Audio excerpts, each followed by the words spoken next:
ಸಂತ್ರಸ್ತೆಯನ್ನ ಕೋರ್ಟ್ಗೆ ಹಾಜರುಪಡಿಸಿದೆ SIT. Judge ಮುಂದೆ ಹಾಜರುಪಡಿಸಿದ್ದಾರೆ ಈಗ ಸಂತ್ರಸ್ತ ಮಹಿಳೆಯನ್ನ. 164ರ ಅಡಿಯಲ್ಲಿ ಜಡ್ಜ್ ಮುಂದೆ ಹೇಳಿಕೆಯನ್ನ ದಾಖಲು ಮಾಡಿಕೊಳ್ಳಲಾಗಿದೆ.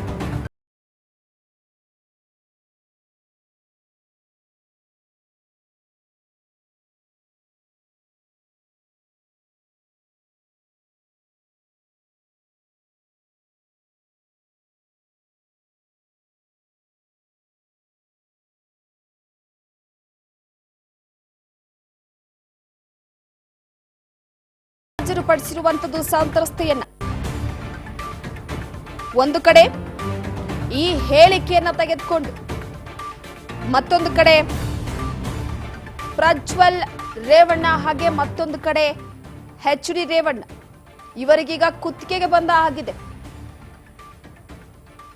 ಚುನಾವಣೆ ಏನೋ ಆಯ್ತು, ಆದ ತಕ್ಷಣವೇ ದೇಶದಿಂದನೇ ಕಾಲ್ಕಿತ್ಬಿಟ್ಟಿದ್ದಾರೆ ಪ್ರಜ್ವಲ್ ರೇವಣ್ಣ ಅವರು. ಮತ್ತೆ ಕೆಲವೊಂದಿಷ್ಟು ಸಮಯಾವಕಾಶವನ್ನ ಕೂಡ ಕೇಳಿದ್ದಾರೆ. ಇಂತಹ ಸಂದರ್ಭದಲ್ಲಿ ಒಂದು ಕಡೆ ಸಂತ್ರಸ್ತ ಮಹಿಳೆಯರ ಗೌಪ್ಯವಾಗಿ ವಿಚಾರಣೆಯನ್ನ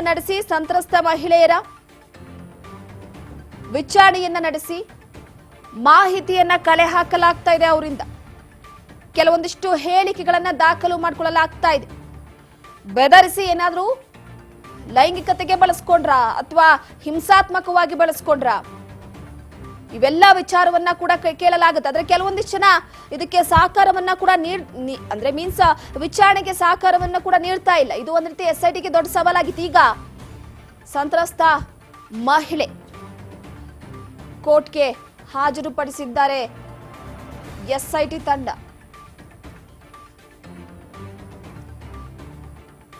ಈ ಹೇಳಿಕೆಯನ್ನ ಕೋರ್ಟ್ನಲ್ಲಿ ದಾಖಲು ಮಾಡಿಕೊಂಡು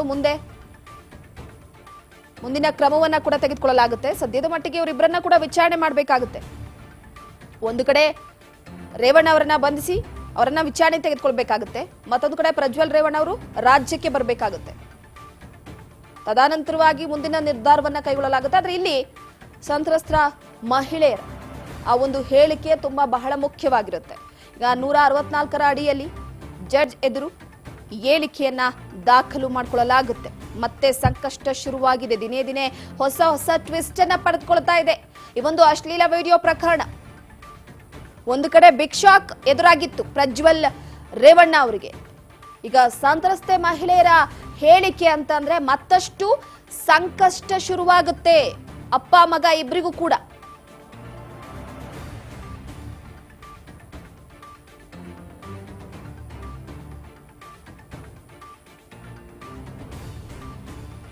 ಈ ಬಗ್ಗೆ ಮತ್ತಷ್ಟು ಅಪ್ಡೇಟ್ ಕೊಡ್ತಾರೆ ನಮ್ಮ ಪ್ರತಿನಿಧಿ ವೆಂಕಟೇಶ್ ಸಂಪರ್ಕದಲ್ಲಿದ್ದಾರೆ. ವೆಂಕಟೇಶ್, ದಿನೇ ದಿನೇ ಹೊಸ ಟ್ವಿಸ್ಟ್ ಪಡೆದುಕೊಳ್ತಾ ಇದೆ ಪ್ರಜ್ವಲ್ ರೇವಣ್ಣ ಅವರ ಅಶ್ಲೀಲ ವಿಡಿಯೋ ಕೇಸ್ ವಿಚಾರ. ಈಗ ಸಂತ್ರಸ್ತೆ ಹೇಳಿಕೆಯನ್ನ ಕೂಡ ಜಡ್ಜ್ ಮುಂದೆ ಒಪ್ಪಿಸೋದಕ್ಕೆ ಎಸ್ಐಟಿ ತಂಡ ರೆಡಿ ಆಗಿದೆ. ಏನಿದೆ ಈ ಬಗ್ಗೆ ಅಪ್ಡೇಟ್? ಏನು ಪ್ರಜ್ವಲ್ ರೇವಣ್ಣ ಅವರದೆನ್ನದಾದಂತಹ ಅಶ್ಲೀಲ ವಿಡಿಯೋಗಳ ಪ್ರಕರಣಕ್ಕೆ ಸಂಬಂಧಪಟ್ಟಂತೆ ಪ್ರಕರಣಕ್ಕೆ ಒಂದು ಬಿಗ್ ಟ್ವಿಸ್ಟ್ ಸಿಕ್ಕಿರುವಂತದ್ದು. ಈಗ ಎಸ್ಐಟಿ ತಂಡಕ್ಕೆ ಮೊದಲ ಒಂದು ಮೇಲುಗೈ ಸಿಕ್ಕಿದೆ ಅಂತಾನೆ ಹೇಳ್ಬೋದು. ಏನು ಪ್ರಕರಣಕ್ಕೆ ಸಂಬಂಧಪಟ್ಟಂತೆ ಏನು ದೂರನ್ನ ಕೊಟ್ಟಿದ್ದಂತಹ ಮಹಿಳೆ ಈಗ ಜಡ್ಜ್ನ ಮುಂದೆ ತಮ್ಮ ಹೇಳಿಕೆಯನ್ನ ಅಂತ ಹೇಳಿದ್ರೆ ತಮಗಾಗಿರುವಂತಹ ಅನ್ಯಾಯವನ್ನ ಹೇಳ್ತಾ ಇರುವಂತಾದ್ರೆ ಕೆಲವೊಂದಷ್ಟು ಗೌಪ್ಯತೆಯನ್ನ ಕಾಪಾಡಬೇಕಾದ ಹಿನ್ನೆಲೆಯಲ್ಲಿ ಎಸ್ಐಟಿ ಅಧಿಕಾರಿಗಳು ಕೂಡ ಒಂದು ತನಿಖೆಯನ್ನ ಮಾಡಿಸ್ತಾರೆ. ಆ ಸಂದರ್ಭದಲ್ಲಿ ಒಂದಷ್ಟು ಹೇಳಿಕೆಗಳನ್ನು ಕೂಡ ಪಡೆದುಕೊಳ್ತಾರೆ. ಕೆಲವೊಂದು ಇಂತಹ ಒಂದು ಸೆನ್ಸಿಟಿವ್ ಕೇಸ್ಗಳಲ್ಲಿ ಏನಾಗುತ್ತೆ ಅಂತ ಹೇಳಿದ್ರೆ ಅವರು ನೇರವಾಗಿ ಜಡ್ಜ್ಗಳ ಮುಂದೆ ಒಂದು ಶಾಮೀಲಾಗಿ ಅವರಿಗೆ ಆಗಿರುವಂತಹ ಅನ್ಯಾಯಗಳನ್ನ ಹೇಳ್ಕೊಳ್ಳುವಂತದ್ದು ಮತ್ತೆ ದೌರ್ಜನ್ಯಕ್ಕೆ ಒಳಗಾದಂತಹ ಸಂದರ್ಭದಲ್ಲಿ ತಮಗಾದಂತಹ ಅನುಭವಗಳು ಮತ್ತೆ ಲೈಂಗಿಕ ಕಿರುಕುಳ ಏನ್ ಕೊಟ್ಟಿದ್ರು ಅದಕ್ಕೆ ಸಂಬಂಧಪಟ್ಟಂತೆ ಹೇಳಿಕೆಗಳನ್ನ ಕೊಡುವಂತದ್ದು ಕೂಡ ಇಲ್ಲಿ ಪ್ರಮುಖವಾಗಿರುತ್ತೆ. ಸೊ ಆ ಹಿನ್ನೆಲೆಯಲ್ಲಿ ಏನು ಎಸ್ಐಟಿ ಅಲ್ಲಿದ್ದಂತಹ ಒಂದು ಮಹಿಳಾ ತಂಡ ಏನಿದೆ ಅವರು ಈಗ ಆ ಒಂದು ಸಂತ್ರಸ್ತೆಯನ್ನ ಕರೆದುಕೊಂಡು ಹೋಗಿ ಸೊ ಜಡ್ಜ್ನ ಮುಂದೆ ಒಂದು ಹೇಳಿಕೆಗಳನ್ನ ದಾಖಲಿಸ್ತಾ ಇರುವಂತದ್ದು. ಇದಕ್ಕೆ ಸಂಬಂಧಪಟ್ಟಂತೆ ಇನ್ನ ಯಾರೆಲ್ಲ ಕೂಡ ಪ್ರಕರಣದಲ್ಲಿ ಒಂದು ದೌರ್ಜನ್ಯಕ್ಕೆ ಒಳಗಾಗಿದ್ದಾರೆ ಅವರೆಲ್ಲ ಕೂಡ ಒಂದು ದೂರನ್ನ ಕೊಡಬಹುದು ಅಂತ ಹೇಳಿ ಈಗಾಗಲೇ ಏನು ಒಂದು ಎಸ್ಐಟಿ ತಂಡ ಕೂಡ ಒಂದು ಮನವಿ ಮಾಡ್ಕೊಂಡಿತ್ತು. ಇಂದು ಬೆಳಿಗ್ಗೆ ಕೂಡ ಪರಮೇಶ್ವರ್ ಅವರು ಕೂಡ ಹೇಳಿದ್ರು ಇದಕ್ಕೆ ಪ್ರಕರಣಕ್ಕೆ ಸಂಬಂಧಪಟ್ಟಂತೆ ಮತ್ತೊಬ್ರು ಮಹಿಳೆಯರು ಕೂಡ ದೂರನ್ನು ಕೊಟ್ಟಿದ್ದಾರೆ ಅಂತ ಹೇಳಿ. ಸೊ ಈಗೇನು ಒಂದು ಲುಕ್ಔಟ್ ನೋಟಿಸ್ ಅನ್ನ ಇಶ್ಯೂ ಮಾಡಿರುವಂತಹ ಹಿನ್ನೆಲೆಯಲ್ಲಿ ಆ ತರನ ಎಲ್ಲಿ ಒಂದು ನಿಲ್ದಾಣಗಳಲ್ಲಿ ವಿಮಾನ ನಿಲ್ದಾಣ ಸಿಕ್ಕಿರ ಅವರನ್ನ ಬಂಧನಕ್ಕೆ ಒಳಪಡಿಸಬಹುದು. ಈ ಒಂದು ವಿಚಾರಣೆಗೆ ಸಂಬಂಧಪಟ್ಟಂತೆ ಹಾಜರಾಗ್ಲೇಬೇಕು ಕಡ್ಡಾಯವಾಗಿ ಅಂತ ಕೂಡ ಹೇಳಿದ್ರು. ಸೊ ಹಿನ್ನೆಲೆಯಲ್ಲಿ ಈಗ ಕೋರ್ಟ್ ನ ಜಡ್ಜ್ ಮುಂದೆ ಹೋಗಿ ಒಂದು ಹೇಳಿಕೆ ಕೊಟ್ಟಿರೋದು. ಸೊ ಈಗಾಗಲೇ ಏನೋ ನೋಟಿಸ್ ಅನ್ನು ಇಶ್ಯೂ ಮಾಡಿದ್ದಾರೆ. ಅವರು ಒಂದು ಪ್ರಕರಣಕ್ಕೆ ತನಿಖೆಗೆ ಸಹಕರಿಸ್ತಾ ಇದ್ರೆ ಅವ್ರನ್ನ ಬಂಧನ ಮಾಡುವ ಎಲ್ಲ ಸಾಧ್ಯತೆಗಳು ಕೂಡ ಇರುವಂತದ್ದು. ರೂಪಾ. ಎಸ್, ಅದ್ರ ಜೊತೆಗೆ ಈ ಹಿಂದೆ ಕೆಲವೊಂದಿಷ್ಟು ಮಾತುಗಳು ಕೂಡ ಹರಿದಾಡ್ತಾ ಇತ್ತು. ಅಂದ್ರೆ ಯಾವೊಬ್ಬ ಸಂತ್ರಸ್ತೆಯು ಕೂಡ ಸರಿಯಾಗಿ ಅದಕ್ಕೆ ರೆಸ್ಪಾನ್ಸ್ ಮಾಡ್ತಿಲ್ಲ, ವಿಚಾರಣೆಗೆ SITಗೆ ದೊಡ್ಡ ಸವಾಲಾಗಿತ್ತು ಅಂತ. ಹಾಗೆ ಯಾವೊಂದು ದೂರು ಕೂಡ ದಾಖಲಾಗಿರ್ಲಿಲ್ಲ. ಈ ಹಿನ್ನೆಲೆಯಲ್ಲಿ ಎಲ್ಲೋ ಒಂದು ಕಡೆ ಪ್ರಜ್ವಲ್ ರೇವಣ್ಣ ಬಚಾವ್ ಆಗಬಹುದು ಅನ್ನುವಂತ ಒಂದು ಮಾತುಗಳು ಕೇಳಿ ಬರ್ತಾ ಇತ್ತು. ಆದ್ರೆ ದಿನೇ ದಿನೇ ಬೇರೆ ಬೇರೆ ಹೊಸ ಹೊಸ ವಿಚಾರಗಳು ಬರ್ತಾ ಇದೆ. ಈಗ ಸಂತ್ರಸ್ತೆಯರು ಜಡ್ಜ್ ಮುಂದೆ ಬಂದು ಹೇಳಿಕೆಯನ್ನ ಕೊಡೋದಕ್ಕೆ ರೆಡಿಯಾಗಿದ್ದಾರೆ ಅಂದ್ರೆ ಈಗ ಅವರ ಕೊರಳಿಗೆ ಸುತ್ತ ಹಾಕೊಂಡು ಒಂದ್ ರೀತಿ ಬಂಧನದ ಭೀತಿ ಕಾಡ್ತಾ ಇದೆ ಅನ್ಸುತ್ತೆ ಈಗ. ಎಕ್ಸಾಕ್ಟ್ಲಿ ರೂಪಾಯಿ ಏನಂತ ಹೇಳಿದ್ರೆ, ಕೆಲವೊಂದು ಇಂಥ ಒಂದು ಸೆನ್ಸಿಟಿವ್ ಪ್ರಕರಣಗಳಲ್ಲಿ ಮತ್ತೆ ಮಹಿಳೆಯರ ಮೇಲೆ ಲೈಂಗಿಕ ದೌರ್ಜನ್ಯಗಳಾದಂತಹ ವೇಳೆಯಲ್ಲಿ ಏನು ಒಂದು ಪೊಲೀಸರ ಮುಂದೆ ಹೇಳಿಕೆಗಳನ್ನ ಕೊಡೋದಕ್ಕೂ ಒಂದಷ್ಟು ಮುಜುಗರ ಆಗುತ್ತೆ, ಜೊತೆಗೆ ಟೈಮ್ ಕೂಡ ತೆಗೆದುಕೊಳ್ಳುತ್ತೆ.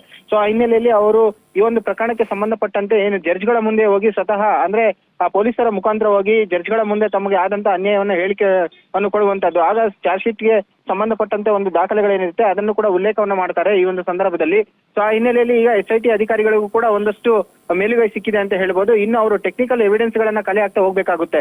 ಈ ಪ್ರಕರಣಕ್ಕೆ ಸಂಬಂಧಪಟ್ಟಂತೆ ಏನ್ ಮಹಿಳೆ ಒಂದು ಹೇಳಿಕೆಗಳನ್ನ ಕೊಡ್ತಾರೆ, ಸೊ ಆ ಹೇಳಿಕೆಗಳ ಮೇಲೆ ಯಾವಾಗ ದೌರ್ಜನ್ಯ ಆಯ್ತು, ಸೊ ಆ ಸಂದರ್ಭದಲ್ಲಿ ಎಲ್ಲಿದ್ರು, ಯಾವ ಒಂದು ಕಾರಣಕ್ಕಾಗಿ ಆಕೆಯ ಮೇಲೆ ಒಂದು ದೌರ್ಜನ್ಯ ಎಸಗಿದ್ದಾರೆ, ಸೊ ಆ ಸಂದರ್ಭದಲ್ಲಿ ಒಂದು ವೇಳೆ ಏನಾದ್ರೂ ಅವರು ಹೋಟೆಲ್ಗೆ ಕರೆದುಕೊಂಡು ಹೋಗಿದ್ರಾ ಅಥವಾ ಒಂದು ಗೆಸ್ಟ್ ಹೌಸ್ ನಲ್ಲಿ ಈ ರೀತಿಯಾಗಿ ದೌರ್ಜನ್ಯ ಎಸಗಿದ್ರಾ, ಮನೆಯಲ್ಲೇ ಆಗಿತ್ತಾ, ಸೊ ಎಲ್ಲ ಎವಿಡೆನ್ಸ್ ಗಳನ್ನು ಕೂಡ ಅಂದ್ರೆ ಮಾಹಿತಿಗಳನ್ನು ಕೂಡ ಕೇಳ್ತಾರೆ. ಆ ಸಂದರ್ಭದಲ್ಲಿ ಟೆಕ್ನಿಕಲ್ ಎವಿಡೆನ್ಸ್ ಗಳನ್ನ ಕೂಡ ಕಲೆ ಹಾಕುವಂತ ಕೆಲಸವನ್ನ ಇನ್ನು ಮುಂದೆ SIT ಅಧಿಕಾರಿಗಳು ಮಾಡ್ತಾರೆ. ಈಗ ಒಂದಷ್ಟು ಬಿಗ್ ರಿಲೀಫ್ ಸಿಕ್ಕಿರುವಂತದ್ದು SIT ಅಧಿಕಾರಿಗಳಿಗೆ.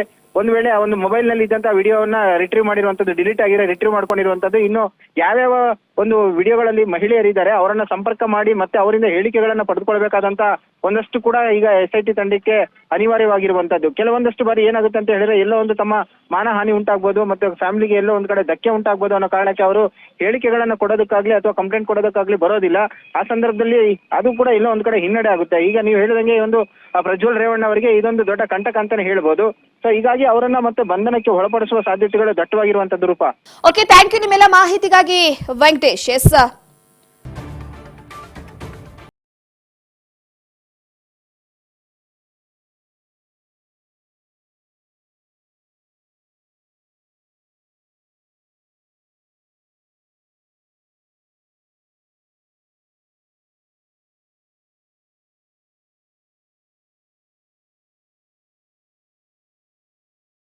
ಹಾಜರುಪಡಿಸಿರುವಂತದ್ದು ಸಂತ್ರಸ್ತೆಯನ್ನ.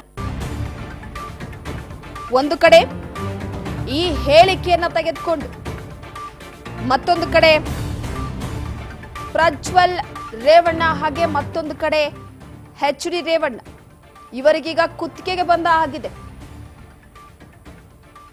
ಚುನಾವಣೆ ಏನೋ ಆಯ್ತು, ಆದ ತಕ್ಷಣವೇ ದೇಶದಿಂದನೇ ಕಾಲ್ಕಿತ್ಬಿಟ್ಟಿದ್ದಾರೆ ಪ್ರಜ್ವಲ್ ರೇವಣ್ಣ ಅವರು.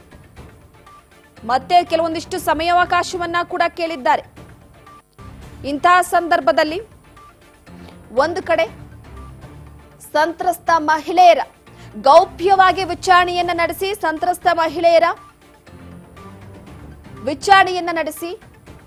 ಮಾಹಿತಿಯನ್ನ ಕಲೆ ಹಾಕಲಾಗ್ತಾ ಇದೆ. ಅವರಿಂದ ಕೆಲವೊಂದಿಷ್ಟು ಹೇಳಿಕೆಗಳನ್ನ ದಾಖಲು ಮಾಡಿಕೊಳ್ಳಲಾಗ್ತಾ ಇದೆ.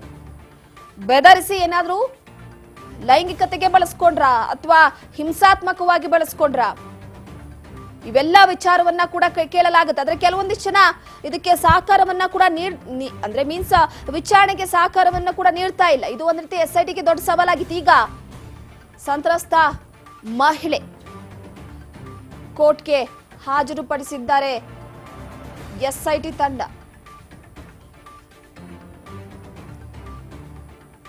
ಈ ಹೇಳಿಕೆಯನ್ನ ಕೋರ್ಟ್ನಲ್ಲಿ ದಾಖಲು ಮಾಡಿಕೊಂಡು ಮುಂದಿನ ಕ್ರಮವನ್ನ ಕೂಡ ತೆಗೆದುಕೊಳ್ಳಲಾಗುತ್ತೆ. ಸದ್ಯದ ಮಟ್ಟಿಗೆ ಇವರಿಬ್ಬರನ್ನ ಕೂಡ ವಿಚಾರಣೆ ಮಾಡಬೇಕಾಗುತ್ತೆ. ಒಂದು ಕಡೆ ರೇವಣ್ಣ ಅವರನ್ನ ಬಂಧಿಸಿ ಅವರನ್ನ ವಿಚಾರಣೆ ತೆಗೆದುಕೊಳ್ಬೇಕಾಗುತ್ತೆ, ಮತ್ತೊಂದು ಕಡೆ ಪ್ರಜ್ವಲ್ ರೇವಣ್ಣ ಅವರು ರಾಜ್ಯಕ್ಕೆ ಬರಬೇಕಾಗುತ್ತೆ. ತದನಂತರವಾಗಿ ಮುಂದಿನ ನಿರ್ಧಾರವನ್ನ ಕೈಗೊಳ್ಳಲಾಗುತ್ತೆ. ಆದ್ರೆ ಇಲ್ಲಿ ಸಂತ್ರಸ್ತ ಮಹಿಳೆಯರ ಆ ಒಂದು ಹೇಳಿಕೆ ಬಹಳ ಮುಖ್ಯವಾಗಿರುತ್ತೆ. ಈಗ 164ರ ಅಡಿಯಲ್ಲಿ ಜಡ್ಜ್ ಎದುರು ಹೇಳಿಕೆಯನ್ನ ದಾಖಲು ಮಾಡಿಕೊಳ್ಳಲಾಗುತ್ತೆ. ಮತ್ತೆ ಸಂಕಷ್ಟ ಶುರುವಾಗಿದೆ. ದಿನೇ ದಿನೇ ಹೊಸ ಟ್ವಿಸ್ಟ್ ಅನ್ನ ಪಡೆದುಕೊಳ್ತಾ ಇದೆ ಈ ಒಂದು ಅಶ್ಲೀಲ ವಿಡಿಯೋ ಪ್ರಕರಣ. ಒಂದು ಕಡೆ ಬಿಗ್ ಶಾಕ್ ಎದುರಾಗಿತ್ತು ಪ್ರಜ್ವಲ್ ರೇವಣ್ಣ ಅವರಿಗೆ. ಈಗ ಸಂತ್ರಸ್ತೆ ಮಹಿಳೆಯರ ಹೇಳಿಕೆ ಅಂತಂದ್ರೆ ಮತ್ತಷ್ಟು ಸಂಕಷ್ಟ ಶುರುವಾಗುತ್ತೆ ಅಪ್ಪ ಮಗ ಇಬ್ಬರಿಗೂ ಕೂಡ.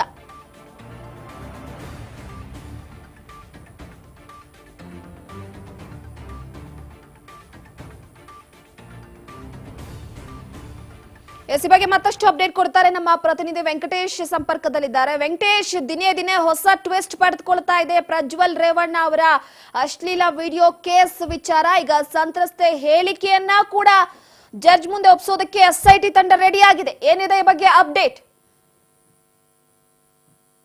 ಏನು ಪ್ರಜ್ವಲ್ ರೇವಣ್ಣ ಅವರದೆನ್ನದಾದಂತಹ ಅಶ್ಲೀಲ ವಿಡಿಯೋಗಳ ಪ್ರಕರಣಕ್ಕೆ ಸಂಬಂಧಪಟ್ಟಂತೆ ಪ್ರಕರಣಕ್ಕೆ ಒಂದು ಬಿಗ್ ಟ್ವಿಸ್ಟ್ ಸಿಕ್ಕಿರುವಂತದ್ದು. ಈಗ SIT ತಂಡಕ್ಕೆ ಮೊದಲ ಒಂದು ಮೇಲುಗೈ ಸಿಕ್ಕಿದೆ ಅಂತಾನೆ ಹೇಳ್ಬೋದು. ಏನು ಪ್ರಕರಣಕ್ಕೆ ಸಂಬಂಧಪಟ್ಟಂತೆ ಏನು ದೂರನ್ನ ಕೊಟ್ಟಿದ್ದಂತಹ ಮಹಿಳೆ ಈಗ ಜಡ್ಜ್ ನ ಮುಂದೆ ತಮ್ಮ ಹೇಳಿಕೆಯನ್ನ ಅಂತ ಹೇಳಿದ್ರೆ ತಮಗಾಗಿರುವಂತಹ ಅನ್ಯಾಯವನ್ನ ಹೇಳ್ತಾ ಇರುವಂತಾದ್ರೆ ಕೆಲವೊಂದಷ್ಟು ಗೌಪ್ಯತೆಯನ್ನ ಕಾಪಾಡಬೇಕಾದ ಹಿನ್ನೆಲೆಯಲ್ಲಿ SIT ಅಧಿಕಾರಿಗಳು ಕೂಡ ಒಂದು ತನಿಖೆಯನ್ನ ಮಾಡಿಸ್ತಾರೆ. ಆ ಸಂದರ್ಭದಲ್ಲಿ ಒಂದಷ್ಟು ಹೇಳಿಕೆಗಳನ್ನು ಕೂಡ ಪಡೆದುಕೊಳ್ತಾರೆ. ಕೆಲವೊಂದು ಇಂತಹ ಒಂದು ಸೆನ್ಸಿಟಿವ್ ಕೇಸ್ಗಳಲ್ಲಿ ಏನಾಗುತ್ತೆ ಅಂತ ಹೇಳಿದ್ರೆ ಅವರು ನೇರವಾಗಿ ಜಡ್ಜ್ಗಳ ಮುಂದೆ ಒಂದು ಶಾಮೀಲಾಗಿ ಅವರಿಗೆ ಆಗಿರುವಂತಹ ಅನ್ಯಾಯಗಳನ್ನ ಹೇಳ್ಕೊಳ್ಳುವಂತದ್ದು ಮತ್ತೆ ದೌರ್ಜನ್ಯಕ್ಕೆ ಒಳಗಾದಂತಹ ಸಂದರ್ಭದಲ್ಲಿ ತಮಗಾದಂತಹ ಅನುಭವಗಳು ಮತ್ತೆ ಲೈಂಗಿಕ ಕಿರುಕುಳ ಏನ್ ಕೊಟ್ಟಿದ್ರು ಅದಕ್ಕೆ ಸಂಬಂಧಪಟ್ಟಂತೆ ಹೇಳಿಕೆಗಳನ್ನ ಕೊಡುವಂತದ್ದು ಕೂಡ ಇಲ್ಲಿ ಪ್ರಮುಖವಾಗಿರುತ್ತೆ. ಸೊ ಆ ಹಿನ್ನೆಲೆಯಲ್ಲಿ ಏನು SIT ಅಲ್ಲಿದ್ದಂತಹ ಒಂದು ಮಹಿಳಾ ತಂಡ ಏನಿದೆ ಅವರು ಈಗ ಆ ಒಂದು ಸಂತ್ರಸ್ತೆಯನ್ನ ಕರೆದುಕೊಂಡು ಹೋಗಿ ಸೊ ಜಡ್ಜ್ ನ ಮುಂದೆ ಒಂದು ಹೇಳಿಕೆಗಳನ್ನ ದಾಖಲಿಸ್ತಾ ಇರುವಂತದ್ದು. ಇದಕ್ಕೆ ಸಂಬಂಧಪಟ್ಟಂತೆ ಇನ್ನ ಯಾರೆಲ್ಲ ಕೂಡ ಪ್ರಕರಣದಲ್ಲಿ ಒಂದು ದೌರ್ಜನ್ಯಕ್ಕೆ ಒಳಗಾಗಿದ್ದಾರೆ ಅವರೆಲ್ಲ ಕೂಡ ಒಂದು ದೂರನ್ನ ಕೊಡಬಹುದು ಅಂತ ಹೇಳಿ ಈಗಾಗಲೇ ಏನು ಒಂದು SIT ತಂಡ ಕೂಡ ಒಂದು ಮನವಿ ಮಾಡ್ಕೊಂಡಿತ್ತು. ಇಂದು ಬೆಳಿಗ್ಗೆ ಕೂಡ ಪರಮೇಶ್ವರ್ ಅವರು ಕೂಡ ಹೇಳಿದ್ರು ಇದಕ್ಕೆ ಪ್ರಕರಣಕ್ಕೆ ಸಂಬಂಧಪಟ್ಟಂತೆ ಮತ್ತೊಬ್ರು ಮಹಿಳೆಯರು ಕೂಡ ದೂರನ್ನು ಕೊಟ್ಟಿದ್ದಾರೆ ಅಂತ ಹೇಳಿ.